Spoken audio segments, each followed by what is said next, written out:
خدا باپ کے زندہ و جلال کلام میں سے زندگی برا کلام یوحنا کی انجیل اس کا 14 باب 15 سے 31 آیت مبارکہ تک۔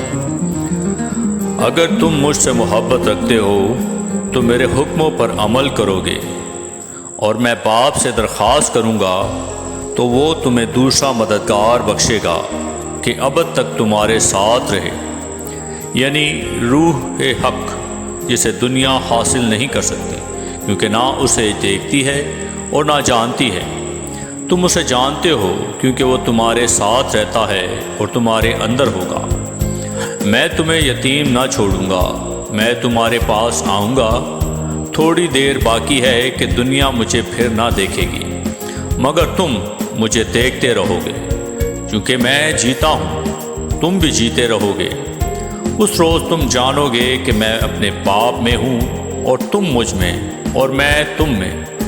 جس کے پاس میرے حکم ہیں اور وہ ان پر عمل کرتا ہے وہی مجھ سے محبت رکھتا ہے، اور جو مجھ سے محبت رکھتا ہے وہ میرے باپ کا پیارا ہوگا، اور میں اس سے محبت رکھوں گا اور اپنے آپ کو اس پر ظاہر کروں گا۔ اس یہودا نے جو اسکروٹی نہ تھا اس سے کہا، آئے خداوند، کیا ہوا کہ تو اپنے آپ کو ہم پر تو ظاہر کیا چاہتا ہے مگر دنیا پر نہیں؟ یسوع نے جواب میں اس سے کہا کہ اگر کوئی مجھ سے محبت رکھے تو میرے کلام پر عمل کرے گا، اور میرا باپ اس سے محبت رکھے گا، اور ہم اس کے پاس آئیں گے اور اس کے ساتھ سکونت کریں گے۔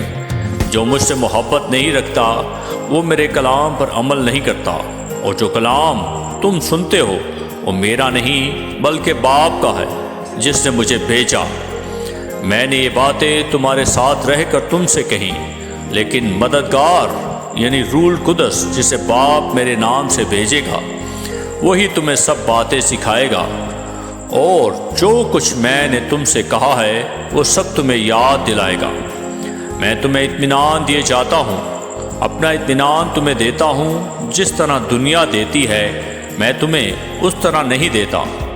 تمہارا دل نہ گھبرائے اور نہ ڈرے۔ تم سن چکے ہو کہ میں نے تم سے کہا کہ جاتا ہوں اور تمہارے پاس پھر آتا ہوں۔ اگر تم مجھ سے محبت رکھتے تو اس بات سے کہ میں باپ کے پاس جاتا ہوں خوش ہوتے، کیونکہ باپ مجھ سے بڑا ہے، اور اب میں نے تم سے اس کے ہونے سے پہلے کہہ دیا ہے تاکہ جب ہو جائے تو تم یقین کرو۔ اس کے بعد میں تم سے بہت سی باتیں نہ کروں گا، کیونکہ دنیا کا سردار آتا ہے اور مجھ میں اس کا کچھ نہیں، لیکن یہ اس لیے ہوتا ہے کہ دنیا جانے کہ میں باپ سے محبت رکھتا ہوں، اور جس طرح باپ نے مجھے حکم دیا میں ویسا ہی کرتا ہوں۔ اٹھو یہاں سے چلیں۔ آمین۔